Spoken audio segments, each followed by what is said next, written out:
Hello everyone, welcome. This is Vaishnavi Agrawal and we are studying Indian economy development. We are on the fifth chapter of Indian economy development, rural development. बहुत important chapter है. Already इसके 4 parts हम cover कर चुके हैं. हम देख चुके हैं कि रूरल मार्केटिंग का इशू क्या होता है और रूरल क्रेडिट का इशू क्या होता है. This is the fifth part जिसमें हम 3 ऐसी मार्केटिंग स्ट्रैटेजीज पढ़ेंगे जो गवर्नमेंट ने बहुत ज़्यादा टाइम से चलाई है और हमारे एग्रीकल्चर में और रूरल डेवलपमेंट में बहुत डिफरेंसेस लाए हैं. क्या है वो 3? In this part we will cover public distribution system, cooperative marketing and buffer stock. So let's get started. We will start with cooperative marketing. Cooperative marketing का मतलब क्या होता है? कोऑपरेटिव मार्केटिंग का मतलब होता है एक वो सिनेरियो जहां पे क्या करते हैं फार्मर्स, सारे फार्मर्स एक ग्रुप बना के अपने कॉस्ट के लिए काम करते हैं, मतलब कलेक्टिवली काम करते हैं. वो क्या करते हैं, वो लोग एक ग्रुप बनाएंगे. उनके डिस्कशन के अकॉर्डिंग वो प्राइस जो भी प्रिवेल हो रहा है वो बेटर प्राइस अफोर्ड कर पाते हैं. कहाँ से? मार्केट से. वो ज्यादा अच्छा प्रॉफिट निकाल पाते हैं. क्यों? क्योंकि सब लोग कलेक्टिवली काम करते हैं. कोई एक दूसरे के अगेंस्ट प्राइस पे काम नहीं करता है. तो कलेक्टिवली जो प्राइस आता है वो क्या करता है, वो एक बेटर प्राइस होता है सेटलमेंट के लिए. ऐसे प्राइजेस में गवर्नमेंट का क्या होता है, इन्वॉल्वमेंट होता है. बहुत इंपॉर्टेंट एग्जांपल्स जो आप सबने सुने होंगे वो क्या है इस टाइप की मार्केटिंग के? डेयरी की प्रोडक्ट्स हैं, जैसे कि अमूल. अमूल एक बहुत बड़ा एग्जाम्पल है किसका? कोऑपरेटिव मार्केटिंग का. अमूल में क्या होता है, अमूल एक ऐसे ही काम करता है जब प्राइस गवर्नमेंट बार के अकॉर्डिंग सेट होता है, लोगों के लिए सेट होता है. सिमिलरली उसको क्या, फेयर प्राइस मिलता है. ऐसे ही सेकंड इज मदर डेयरी. आपने सुना होगा मदर डेयरी. दिल्ली की एक बहुत फेमस डेयरी ब्रांड है, जैसे कि अमूल गुजरात की है. सेम वो भी किस पे काम करती है? कोऑपरेटिव मार्केटिंग में. ये एक ऐसी ब्रांड्स हैं जिन्होंने साथ मिलकर क्या किया है, वाइट रेवोल्यूशन जैसी चीजें इंडिया के अंदर लाए हैं. इंडिया में बहुत ज्यादा डेयरी का जो इंक्रीज हुआ है, वाइट रेवोल्यूशन का जो एम्फेसिस था, वो सब किसकी वजह से हुआ है? ऐसी ही ब्रांड्स की वजह से हुआ है. तो क्या हुआ कोऑपरेटिव मार्केटिंग? जब फार्मर्स एक साथ बैठ के एक साथ ग्रुप बना के काम करते हैं, मार्केट में जाते हैं, अपना सामान बेचते हैं. क्यों? क्योंकि सबको बेटर प्राइस मिले. ऐसा ना हो कि किसी को बहुत प्रॉफिट मिल रहा है और किसी को सिर्फ एक्सप्लॉयटेशन मिल रही है. ये होता है cooperative marketing. But cooperative marketing में भी दिक्कतें हैं. क्या दिक्कतें आई कोऑपरेटिव मार्केटिंग में? इतने फार्मर्स का होना जरूरी नहीं था. मतलब जितना फार्मर्स हम एडिक्वेट मानते हैं उतने फार्मर्स के ग्रुप नहीं बन पा रहे थे. और क्या दिक्कत आई? उसकी दिक्कत आई कि एट द एंड फार्मर्स इतने कंसर्न थे चीजों को लेके कि वो ये ग्रुप बना भी लेते तो भी वो जो फाइनेंशियल मैनेजमेंट उनको करना चाहिए, वो फाइनेंशियल मैनेजमेंट इस सोसाइटी में क्या मैनेज नहीं हो पा रहा था. तो ये थी उसकी फर्स्ट गवर्नमेंट मार्केटिंग स्ट्रैटेजी. क्या? Cooperative marketing. क्या होती है कोऑपरेटिव मार्केटिंग?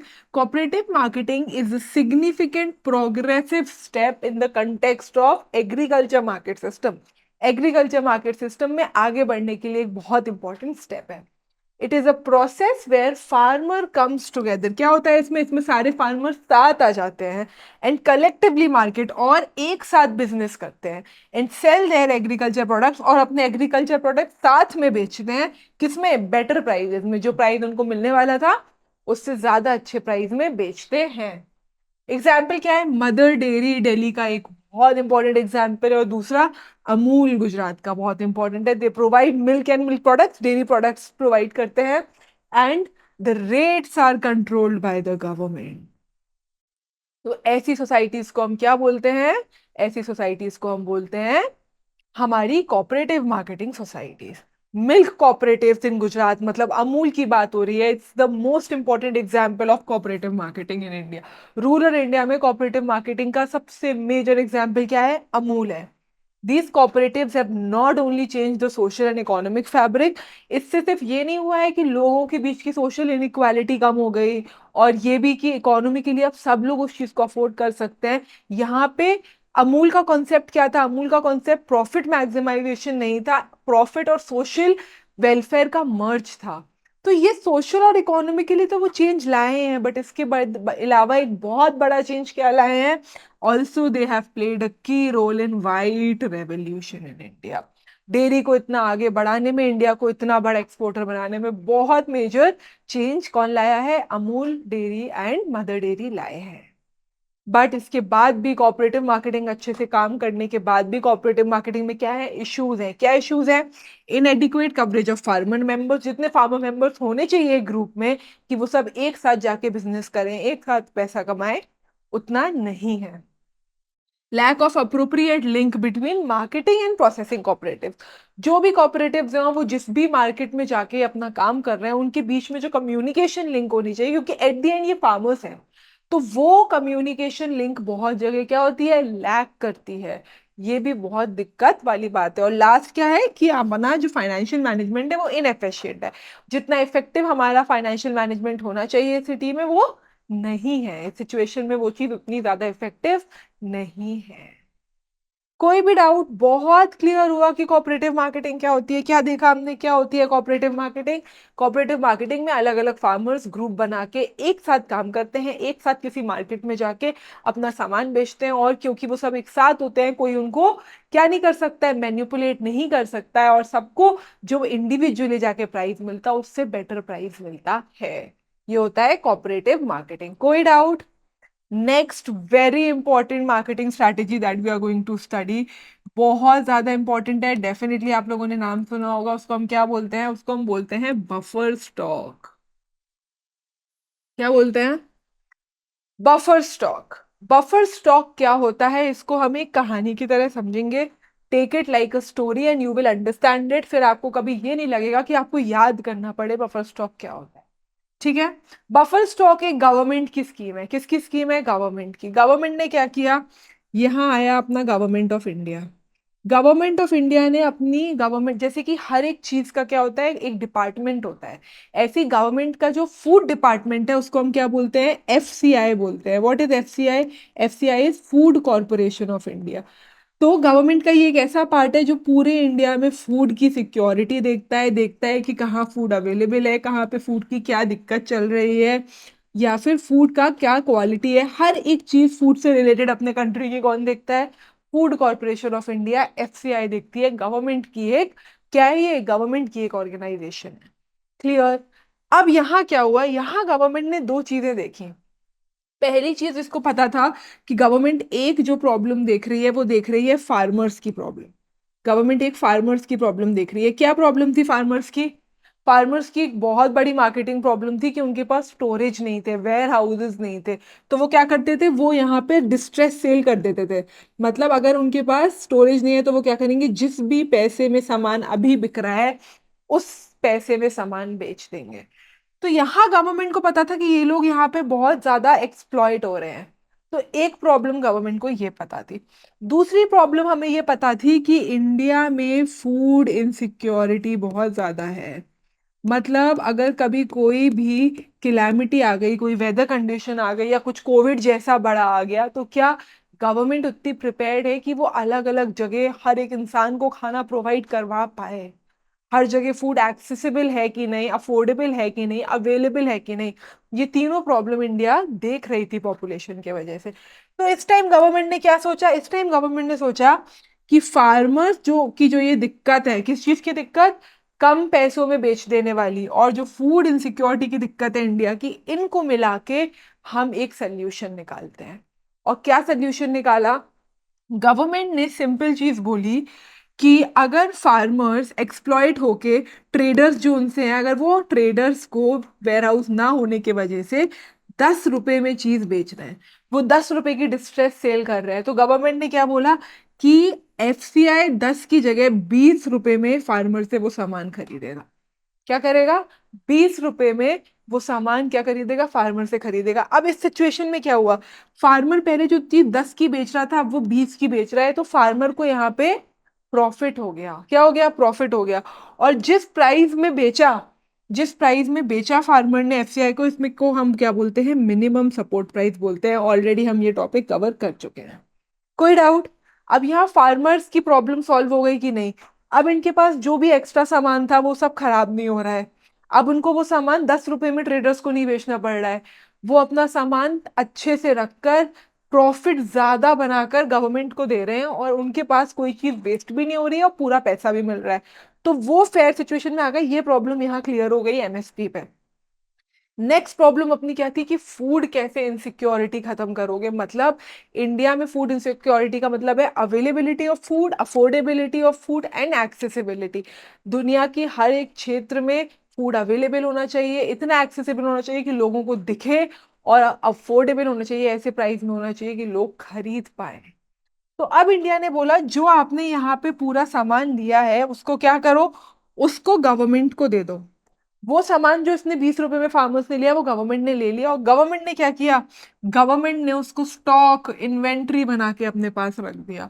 इसने ये इन्वेंट्री बना के क्यों रखा कि बाद में कभी कोई दिक्कत आएगी तो हम क्या करेंगे, हम ये बफर स्टॉक को यूज करेंगे कि हर जगह फूड सिक्योरिटी आए। अब इसमें ये कैसे किया, अब उसने इस बफर स्टॉक को क्या किया, उसने इसको यहाँ लगा के डिस्ट्रीब्यूट करने लगे, वो यहाँ से सबको खाना देने लगे। अब इन्होंने बोला कि अगर आप मार्केट से 20 रुपए में खाना खरीद रहे हो, मैं आपको वो 8 रुपए में दूंगा। इस प्राइस को हम बोलते हैं इशू प्राइस। क्या बोलते हैं, इशू प्राइस।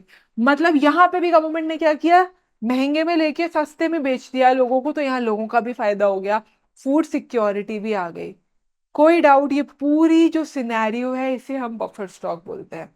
जिसमें गवर्नमेंट क्या करती है, government food corporation of India को बोलती है कि आप जाओ फार्मर से बोलो कि मैं मिनिमम सपोर्ट प्राइस में आपसे वो सामान ले लूंगा, पूरा जो आपका ग्रेन बचा हुआ है जिसको आप स्टोर नहीं कर पा रहे हो। फार्मर्स बोलते हैं कि हम ट्रेडर्स को 10 में देते हैं, आप मुझे बताओ आप किस मिनिमम सपोर्ट प्राइस में दे रहे हो। गवर्नमेंट बोलेगा कि मैं आपको 20 रुपए में दे रहा हूँ, फार्मर का प्रॉब्लम वहां सॉल्व हो गया। वो पूरा सामान लेके एफसीआई क्या करेगी, गवर्नमेंट को दे देगी, गवर्नमेंट उसको स्टोर करेगा, गवर्नमेंट उसको स्टोर करके रख देगा। उस स्टोर को, उस इन्वेंट्री को हम क्या बोलते हैं, उस स्टॉक को हम बोलते हैं बफर स्टॉक। अब उस बफर स्टॉक से क्या होगा, उस बफर स्टॉक से सामान डिस्ट्रीब्यूट होगा, इंडिया में फूड सिक्योरिटी आएगी, जिन कंज्यूमर्स को नॉर्मल खाना चाहिए होगा उन सबको मार्केट से 20 से क्या बहुत कम प्राइस में, इशू प्राइस में आपको वो खाना मिलेगा। ये होता है गवर्नमेंट का बफर स्टॉक। ये एग्जैक्ट आपको बस इतना ही समझना है कि बफर स्टॉक क्या होता है। Very easy, let's see it through the slides. सबसे पहले हम बफर स्टॉक में जो टॉपिक पढ़ते हैं वो फूड कॉर्पोरेशन ऑफ इंडिया है। अगेन की फूड शॉर्टेज कैसे आता है और एक इशू प्राइस कैसे होता है। अब क्या होता है, फूड कॉर्पोरेशन ऑफ इंडिया क्या है, government buys food grains mainly wheat and rice to the Food corporation of India. Government FCI से खरीदती है एंड क्रिएट्स बफर स्टॉक, और उसको एक स्टॉक बना के अपने पास रख लेती है। This buffer stock helps government to address food shortages. बाद में क्यों रखती है कि अगर बाद में किसी भी एडवर्स कंडीशन की वजह से फूड शॉर्टेज हुआ तो वो इस खाने को क्या कर पाए, यूज कर पाए। अब इस खाने को कैसे यूज करती है, मिनिमम सपोर्ट प्राइस के थ्रू यूज करती है। ऑलरेडी पढ़ चुके हैं मिनिमम सपोर्ट प्राइस क्या होता है, जिस प्राइस में फूड कॉर्पोरेशन ऑफ इंडिया सामान खरीदता है फार्मर से उसको हम बोलते हैं मिनिमम प्राइस। ये price already food corporation of India हर साल स्टार्टिंग में जब अपन सो करते हैं, फार्मर्स जब फसल उगाना शुरू करते हैं, जब ही अनाउंस कर देता है हर साल। क्यों, क्योंकि अगर किसी फार्मर को इंटरेस्ट हुआ अपना एक्स्ट्रा शॉर्टेज बेचने में तो क्या करेंगे वो स्टॉक का, वो यहाँ पे ही स्टार्टिंग से गवर्नमेंट उनको इनिशिएटिव्स देंगे, उनकी हेल्प करेंगे कि आपका प्रोडक्शन अच्छा हो। कोई doubt, price at which Food Corporation of India purchases wheat, rice and other crops from farmer, it is the MSP. It is declared by government every year before the sowing season, हर साल, to provide incentives to the farmer। क्यों, क्योंकि farmers को incentive मिलेंगे जिनसे उनकी productivity क्या हो जाएगी, प्रोडक्शन पूरा बढ़ जाएगा। Very clear. The purchase of food grains are stored in granite, फिर उसको स्टोर कर लेते हैं and these grains are purchase from farmers in surplus producing state. जहां ज्यादा प्रोड्यूस हो रहा होता है वहां से ये चीज ली जाती है। कोई भी डाउट, कोई भी डाउट। अब इसमें हमने एक टॉपिक जो पढ़ा वो क्या था, इशू प्राइस। जिस प्राइस में क्या हो रहा है, जिस प्राइस में वो आगे बेच रहे हैं। So government uses buffer stock to distribute food grains to poor people, लोगों को देने के लिए होता है। जिस प्राइस में देते हैं वो मार्केट प्राइस से कम होता है और उस प्राइस को हम बोलते हैं इशू प्राइस। यहां तक कोई डाउट, बफर स्टॉक बहुत क्लियर हो गया। अब वो डिस्ट्रीब्यूशन कैसे होता है, वो जो डिस्ट्रीब्यूशन है वो होता है public distribution system, last topic PDS के थ्रू। अब गवर्नमेंट ने जो बफर स्टॉक बनाया वो कैसे लोगों के बीच में डिस्ट्रीब्यूट करेंगे? वो डिस्ट्रीब्यूट करते हैं पब्लिक डिस्ट्रीब्यूशन सिस्टम से, पीडीएस से। जिसमें क्या होता है, जिसमें जो आपके ग्रेन्स होते हैं वो सारे ग्रेन्स, मतलब मेनली व्हीट और राइस होते हैं, बट और पल्सेस भी होते हैं, अब थोड़े कम हो गए हैं। इनको हम क्या करते हैं, अलग अलग जगह डिस्ट्रीब्यूट करते हैं। किसके थ्रू? राशन शॉप्स के थ्रू। राशन शॉप्स क्या होती हैं? गवर्नमेंट ने सोचा कि इस बफर स्टॉक को निकालना है, तो इन्होंने हर गांव में, बहुत सारे टाउन्स में और सिटीज में ऐसी शॉप्स खोल दी जिनको हम राशन शॉप या फिर फेयर प्राइस शॉप बोलते हैं। दोनों का सेम ही मतलब होता है। यहाँ पे आपको व्हीट राइस सब कुछ बहुत सब्सिडाइज प्राइस में, आपके नॉर्मल मार्केट प्राइस से बहुत कम प्राइस में मिलता है। अब यहाँ पे तीन टाइप के राशन कार्ड निकाले जाते हैं, एक पुअरेस्ट लोगों के लिए, एक बिलो पॉवर्टी लाइन के लिए, और एक अबव पॉवर्टी लाइन लोगों के लिए। वो राशन कार्ड में मैनेज होता है, बिल्कुल लिखा होता है कि आप इतना किलो ये ले सकते हो। आप जाओ, आप मिनिमम प्राइस में जाके 2 किलो 4 किलो जितना किलो आपके राशन कार्ड में आप ले सकते हो, उतना गेहूं उतना चावल लेकर आ जाओ, और आपको अफोर्ड भी हो गया और एक्सेसिबल भी हो गया। ये तरीका क्या हुआ? इंडिया का फूड सिक्योरिटी देने का हुआ। Very clear. ये किससे हुआ? बफर स्टॉक का सामान निकाल के पीडीएस में आया। अब क्या हुआ? Public distribution system, PDS, is a government system for distributing food grains. इससे फूड ग्रेन्स डिस्ट्रीब्यूट होंगे। Grains are distributed by FCI through ration shops. किसके थ्रू करते हैं? राशन शॉप्स के थ्रू करते हैं। क्या होती है राशन शॉप्स? इन्हीं को फेयर प्राइस शॉप भी बोलते हैं। They are present in most of the villages. बहुत सारे विलेजेस में, टाउन्स में, सिटीज में ये ऑलरेडी है। The shops sell food, sugar, kerosene at lower prices. Market price से कम प्राइस में बेचते हैं। Any family which has a ration card, जिसके पास भी राशन कार्ड है, can buy a stipulated amount of ration from the shop. वो जितना भी है अमाउंट, सर्टेन अमाउंट जो मैनेज है और जो चीज लिखी हुई है उसके अकॉर्डिंग जाके वहां से खरीद सकते हैं। तीन टाइप के राशन कार्ड होते हैं। फॉर द पुअरेस्ट आप समझ ही गए होंगे, जिसको हम एंटी अयोध्या कार्ड्स बोलते हैं। देन बीपीएल कार्ड्स मतलब below poverty line cards. Then APL cards मतलब हर सिटीजन के लिए होता है ये, अबव पॉवर्टी लाइन कार्ड्स। कोई डाउट? Very easy. क्यों जरूरत थी इस पीडीएस की? क्योंकि बफर स्टॉक का यूज होना और पीडीएस का यूज होने से क्या होगा, अगर पब्लिक डिस्ट्रीब्यूशन सिस्टम हो रहा है तो प्राइस सबके लिए इक्वल हो गया, प्राइस स्टेबल हो गया। ऐसा नहीं होगा कि कोई वो चीज 10 रुपए किलो में खरीद रहा है और कोई वही चीज 20 रुपए किलो में खरीद रहा है। सबके लिए प्राइस सेम हो गया उस कार्ड में। क्लियर? दूसरी, क्योंकि इससे फूड सिक्योरिटी इंडिया की अच्छी हुई है। इससे क्या हुआ है, लोगों के पास पुअर से पुअर एरियाज में एक्सेसिबल हो गया है, फूड अफोर्डेबल हो गया है, अवेलेबल हो गया है। बहुत सारी ऐसी जगह है जहाँ खाना मिलता ही नहीं है लोगों को, वहां तक खाना पहुंचने लगा है, वो भी इतने सस्ते में खाना पहुंचने लगा है। तो जो अपने आप भूखे की, स्टारवेशन की, फेमाइंस की दिक्कत थी, वो बहुत पास्ट हो गई है। Now there are no issues of hunger, famine, starvation. कोई भी भूखा नहीं मर रहा है। And last is your income security to farmers. कैसे होती है ये इनकम सिक्योरिटी? क्योंकि गवर्नमेंट यहाँ से बफर स्टॉक बना रही है। उसने बोल ही दिया है कि मैं आपसे एक्स्ट्रा स्टॉक आपका ले ही लूंगा मिनिमम सपोर्ट प्राइस में। तो ये जो पैसे हैं ये तो फार्मर को सिक्योरिटी दे रहे हैं कि कहीं बिके ना बिके गवर्नमेंट तो लेगी। तो ये बहुत बड़ा क्या है, बेनिफिट है पीडीएस का। क्या क्या है? सबसे पहले स्टेबलाइज हो जाते हैं प्राइस। कैसे? PDS has stabilized prices. They have ensured food availability for consumers at affordable price. Hunger कैसे नहीं होता है? फूड जो डिस्ट्रीब्यूट होता है सरप्लस रीजन से डेफिट एरियाज में, उसके वजह से कोई भी भूखा नहीं रहता है। एंड लास्ट, फूड ग्रेन्स का प्रोडक्शन इंक्रीज हो जाता है, क्योंकि गवर्नमेंट खरीद रही होती है तो इनको पता होता है कि हमारा प्रोडक्शन ओवर नहीं हो सकता है, जितना होगा उतना अच्छा। और इससे फार्मर्स को क्या होता है, इनकम मिल जाती है। जैसे कोऑपरेटिव मार्केटिंग में दिक्कतें थी, वैसे ही पीडीएस और बफर स्टॉक के पूरे कॉन्सेप्ट में भी कुछ दिक्कतें हैं। पब्लिक डिस्ट्रीब्यूशन सिस्टम और बफर स्टॉक एक साथ वर्क करता है। आप देखो, बफर स्टॉक का ही सामान आप पब्लिक डिस्ट्रीब्यूशन सिस्टम पे यूज करते हो। अब क्या दिक्कत होती है, आपको उसको स्टोर करना पड़ता है। आप बफर स्टॉक को स्टोर कर रहे हो, एक तो वो एक्सपेंसिव पड़ता है, दूसरा आप इतना ज्यादा खरीद लेते हो, गवर्नमेंट इतना ज्यादा खरीद लेती है कि अगर वो स्टॉक और रखा भी हुआ है ना, तो भी वो रखे रखे खराब हो जाएगा, या उसको चूहे खा जाएंगे, या कैसे भी वो वेस्ट हो जाएगा। तो एक बहुत मेजर इशू क्या है, स्टोरेज का बर्डन, कि हमारे लिए स्टोरेज एक्सपेंसिव तो है ही, उसके साथ साथ क्या हो रहा है, क्योंकि हम बहुत, गवर्नमेंट बहुत ज्यादा खरीद रही है, तो फूड वेस्टेज भी हो रहा है। क्यों? क्योंकि वो पूरा तो यूज हो ही नहीं पा रहा है, चाहे आप पीडीए में ही क्यों ना यूज कर रहे हो। इसके अलावा क्या हो रहा है, फूड रॉट हो रहा है, फूड क्या हो रहा है, वहां रखे रखे पड़े पड़े खराब हो रहा है। फिर उसको कौन, चूहे या कोई भी चीज अगर फैक्ट्री में पहुंच गई वेयर हाउस में, तो वो खा भी रही है। तो इस तरीके से क्या हो रहा है, पूरा बर्डन खराब हो रहा है। Very clear. सेकेंड दिक्कत इज इन्फ्लेशन। इन्फ्लेशन कैसे हो रही है? सी, जब मैं आपसे बात कर रही हूँ मिनिमम सपोर्ट प्राइस की, मिनिमम सपोर्ट प्राइस की, तो बहुत सारे ऐसे सरप्लस फार्म्स हैं जहाँ प्रोडक्शन बहुत अच्छा होता है। कहाँ कहाँ पे प्रोडक्शन बहुत अच्छा होता है गेहूं और चावल का? पंजाब में बहुत अच्छा होता है, आंध्र प्रदेश में बहुत अच्छा होता है, हरियाणा में बहुत अच्छा होता है। तो ये लोग क्या करते हैं, यहाँ के जो फार्मर्स हैं वो इतना सरप्लस देते हैं कि वो जो एमएसपी है, मार्जिन मिनिमम सपोर्ट प्राइस, वो ज्यादा मांगते हैं। ज्यादा मांगेंगे तो गवर्नमेंट ज्यादा पैसे देगी, तो वहां जितने अफोर्डेबल इशू प्राइस में बेच सकती है उतने अफोर्डेबल इशू प्राइस में नहीं बेचेगी, थोड़ा ज्यादा ही बेचेगी, जिसकी वजह से एक इन्फ्लेशनरी सिचुएशन हमारी फूड में और हर जगह क्या हो जाती है, क्रिएट हो जाती है। Very clear.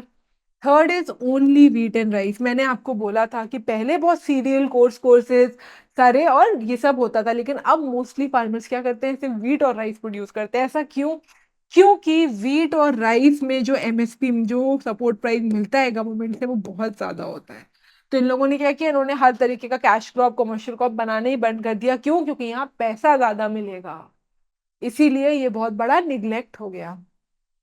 Water table depletion, अब ये क्या होता है, चावल जैसे कि अब यहाँ ज्यादा उगाने लगे हैं, नॉर्मल पर्सेस और कोर्स के सीरियल्स नहीं उगाते हैं, तो क्या होता है, चावल को बहुत पानी लगता है, चावल को हमेशा पानी चाहिए ग्रोथ के लिए। इतना पानी यूज कहाँ से हो रहा है, आपके अंडरग्राउंड से हो रहा है, तो आपका अंडरग्राउंड वाटर टोटल क्या हो रहा है, कम हो रहा है।